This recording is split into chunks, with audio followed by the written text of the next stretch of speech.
Parle Monsieur le député de Néligan. La semaine dernière, le ministre de l'Immigration a fait connaître sa seconde monture de la réforme du PEC. On se souvient tous du fiasco de l'automne. 6 mois plus tard, après avoir consulté, on serait attendu à une bonne réforme. Or, ce n'est pas le cas. Nous avons eu droit à une réforme qui ne tient pas la route économiquement et qui fait fi de l'ensemble des recommandations des 55 rapports émanant des consultations qu'il a tenues lui-même. Monsieur le Président, la réforme du ministre est déconnectée des besoins de nos entreprises. Dans les faits, il augmente les délais de traitement de 20 jours à 6 mois. Il augmente la paperasse nécessaire pour les entreprises pour garder un travailleur étranger. Il restreint l'accès au programme des travailleurs étrangers en emploi et qui répondent à 100% au marché du travail.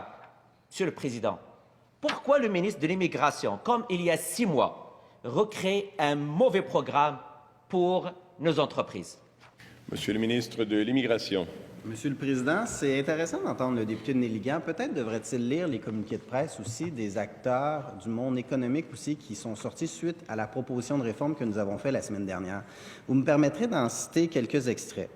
Nous saluons cette approche qui permet de mieux arrimer les politiques publiques avec la réalité du terrain, comme nous pouvons le constater avec la nouvelle réforme proposée du PEC, la FCEI Québec. Le Conseil du patronat du Québec tient à souligner qu'il apprécie plusieurs des nouvelles orientations du Québec. Le Conseil du patronat du Québec.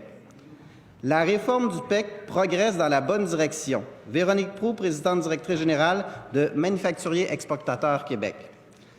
La FECQ, l'UEC, l'UEQ et Force Jeunesse notent le retrait de la liste des programmes admissibles et l'application d'une clause transitoire 2 de leurs demandes formulées au ministre de l'Immigration. Force Jeunesse, la FEC et l'UEC. Alors, Monsieur le Président, ceux-ci sont des gens que nous avons consultés, que nous avons écoutés, comme je m'y étais engagé, et nous avons livré une réforme dans le cadre du PEC qui va permettre d'avoir une réforme durable et d'améliorer nos programmes d'immigration, ce à quoi le Parti libéral s'est toujours objecté. Toujours le statu quo. On refuse d'améliorer les choses côté libéral. Première complémentaire, Monsieur le député Néligan. Monsieur le Président, le ministre de l'Immigration vient d'avouer que ce ne sont plus de lobbies, et donc c'est une réponse directe au Premier ministre. Vous voulez des faits? Vous voulez d'autres déclarations? On ne veut pas que les gens soient pris en otage. On ne veut pas créer de conditions défavorables.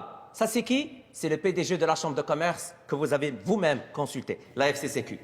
On souhaite que les délais soient le plus courts possible. Plus c'est lent, plus c'est un problème. Et il faut que le message soit clair. Montrer que ces étudiants étrangers sont les bienvenus. Ça, c'est qui, monsieur? C'est le président. Je vais vous demander de vous adresser à la présidence, s'il vous plaît. Monsieur le ministre de l'Immigration. Monsieur le Président, la chef du Parti libéral vient de dire dans sa principale qu'elle souhaitait qu'on ne laisse personne pour compte des gens qui ont perdu leur emploi présentement. Pour les étudiants étrangers qui sont non diplômés présentement, on va leur demander 1 année d'expérience de travail afin d'accéder au CSQ et à la résidence permanente. Moi, Monsieur le Président, je ne pense pas que c'est déraisonnable ce qu'on demande. Les 2 facteurs clés de l'intégration au Québec, c'est le fait de parler français et le fait d'occuper un emploi aussi. Je comprends que le député Néligan n'est pas d'accord avec ça, le fait de demander seulement 1 an de travail aux étudiants étrangers qui viennent ici. Moi, je pense que c'est très raisonnable. Puis je pense que les Québécois comprennent où loge le Parti libéral. Puis je pense que les Québécois savent qu'on travaille dans la bonne direction. Deuxième complémentaire, Monsieur le député Néligan. Le 6 novembre, le Premier ministre disait « Donc, ce qu'on a choisi de faire, c'est de donner une clause de droit acquis. » Une clause grand-père à ces personnes. Ça veut dire, vous êtes un étudiant étranger au Québec et vous êtes en train d'étudier, vous avez le droit d'utiliser les anciennes règles que le gouvernement du Québec a utilisées pour vous amener au Québec. Aujourd'hui, le ministre de l'Immigration ne respecte pas sa parole ni la parole de son Premier ministre. Pourquoi le Premier ministre a-t-il finalement abandonné ces étudiants étrangers? Monsieur le ministre de l'Immigration. Monsieur le Président, au contraire, dans la nouvelle mouture du PEC que j'ai présentée, il y a une clause transitoire qui fait en sorte que tous les étudiants diplômés du PEC bénéficient de la même clause transitoire que les travailleurs étrangers qui sont présents sur le territoire québécois actuellement. Alors, nous avons pensé à tout le monde et pour ceux qui ne sont pas déjà diplômés, Monsieur le Président, on demande 1 année d'expérience de travail dans un domaine qui est concordant avec leur niveau d'études, Monsieur le Président.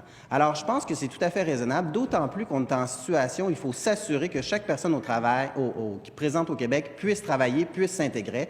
Alors, si le Parti libéral est contre le fait de demander aux étudiants étrangers qui occupent un emploi, ces personnes-là veulent rester au Québec, mais il faut qu'elles travaillent, elles veulent contribuer.